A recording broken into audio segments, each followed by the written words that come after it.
Pada tanggal 23 Agustus tahun 1923, Raden Ayu Hadja Siti Hartinah, atau yang lebih dikenal dengan panggilan Tin Soeharto, lahir di Desa Jaten, Solo, Jawa Tengah. Di masa penjajahan Jepang, beliau bergabung dengan Laskar Putri Indonesia yang bertugas mengurus logistik pasukan perjuangan.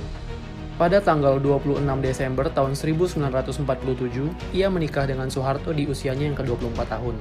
Kemudian, ia menjadi ibu negara mendampingi Soeharto pada tahun 1967. Beliau menjabat sebagai ibu negara hingga akhir hayat hidupnya. Ia meninggal dunia di Jakarta pada tanggal 28 April tahun 1996 di usianya yang ke-72 tahun. Ia dimakamkan di Astana Giribangun Karanganyar, Jawa Tengah. Berakhlak merupakan akronim dari berorientasi pelayanan, akuntabel, kompeten, harmonis, loyal, adaptif, dan kolaboratif. Berikut core values dari masing-masing aspek. Mengedepankan kepuasan masyarakat Indonesia mencerminkan bagaimana orientasi pelayanan Ibu Tin Soeharto selalu bisa memberikan lekukan senyuman di wajah masyarakat Indonesia. Sumbangsih Ibu Tin akan selalu dikenang oleh masyarakat. Taman Mini Indonesia Indah, Rumah Sakit Anak dan Bunda Harapan Kita, Taman Buah Mekarsari, bahkan Perpustakaan Nasional RI adalah saksi bisu keteladanan beliau. Semua itu dilakukan Ibu Tin agar seluruh masyarakat Indonesia dapat merasakan apa yang beliau kontribusikan kepada negara. Ibu Tin semasa hidupnya pernah berkata, "Setiap warga negara sedapat mungkin memberikan sumbangsinya kepada bangsa. Tidak apa-apa meski hanya setitik saja." Ibu Tin Soeharto menempatkan dirinya menjadi role model perempuan Indonesia.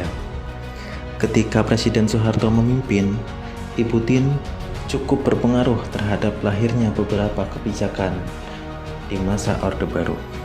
Salah satunya adalah kebijakan anti poligami yang ditunjukkan untuk pegawai negeri sipil. Hal ini menunjukkan integritas beliau dalam membangun bangsa Indonesia. Sikap kompeten sebagai prakarsa terbentuknya organisasi Dharma Wanita, Ibu Tin dalam agenda pemberdayaan wanita tak perlu diragukan lagi. Ia aktif berbicara dalam berbagai forum yang diselenggarakan oleh pemerintah. Misalnya pada konferensi Dharma Wanita 3. Dalam konferensi tersebut, Ibu Tin melantunkan harapan supaya wanita ikut bersamanya berjuang sebagai agen pembangunan negara di kala itu. Gagasan Ibu Tin dalam membangun Rumah Sakit Anak dan Bunda Harapan Kita menjadi bukti bahwa Ibu Tin Soeharto dikenal sebagai sosok yang peduli terhadap masyarakat kecil dan kaum difabel. Ini mencerminkan sifat harmonis tertanam dalam jati diri beliau. Dengan nawaitu yang begitu besar, Ibu Tin berharap mampu menekan angka kematian anak dan ibu di Indonesia yang sangat tinggi di kala itu. Dalam gagasannya, Ibu Tin berkata bahwa anak-anak adalah tunas bangsa yang dapat mengangkat derajat bangsa Indonesia di masa yang akan datang. Sebagai seorang ibu dari 6 orang anak, istri Presiden RI kedua tersebut juga aktif berkontribusi kepada negara. Beliau merupakan penggagas pelanggaran poligami bagi pejabat di Indonesia, yang diwujudkan dalam Peraturan Pemerintah Nomor 10 Tahun 1983 tentang izin perkawinan dan perceraian bagi pegawai negeri sipil. Bentuk kontribusi tersebut merupakan bukti nyata loyalitas Ibu Tin terhadap Negara Kesatuan Republik Indonesia.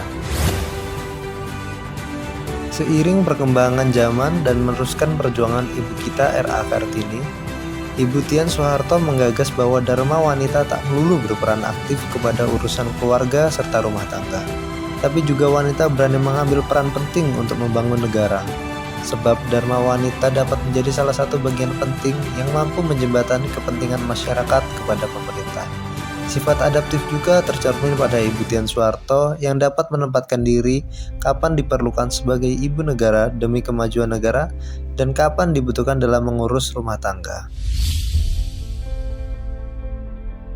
Pembangunan Taman Mini Indonesia Indah merupakan hasil kolaborasi yang menampilkan rangkuman kebudayaan dari berbagai aspek kehidupan bangsa Indonesia. Dan sosok yang pertama kali mencetuskan gagasan pembangunan miniatur Indonesia tersebut adalah Ibu Tin Soeharto pada sebuah pertemuan di Jalan Cendana nomor 8 Jakarta tanggal 13 Maret tahun 1970 dengan harapan dapat membangkitkan rasa bangga dan rasa cinta tanah air pada seluruh bangsa Indonesia. Sosok Ibu Tien Soeharto begitu luar biasa, bukan karena beliau istri dari Presiden Indonesia kedua, namun beliau berperan penting dalam kemerdekaan serta pembangunan Indonesia, seperti mengabdikan dirinya untuk bangsa Indonesia yang menjembatani pemerintah dengan masyarakat, mampu berinovasi dalam pembangunan bangsa dan negara, serta menjadi sosok penting bagi kaum wanita yang diwujudkan dalam Peraturan Pemerintah Nomor 10 Tahun 1983. Sudah menjadi kewajiban kita sebagai ASN mampu mengikuti jejak beliau, bukan hanya mengabdikan diri untuk bangsa dan negara, namun mampu memberikan gagasan dan inovasi demi kemajuan bangsa Indonesia.